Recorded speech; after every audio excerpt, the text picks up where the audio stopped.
தொட்டதும் கனிந்து விட்டது.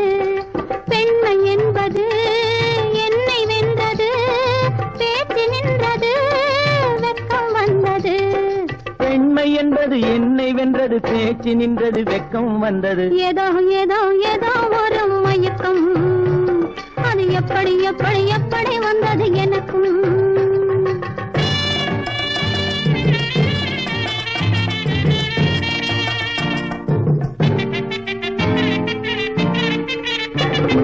கண்ணும் கண்ணும் கலந்து விட்டது, காதல் கதவு திறந்து விட்டது. கண்ணும் கண்ணும் கலந்து விட்டது.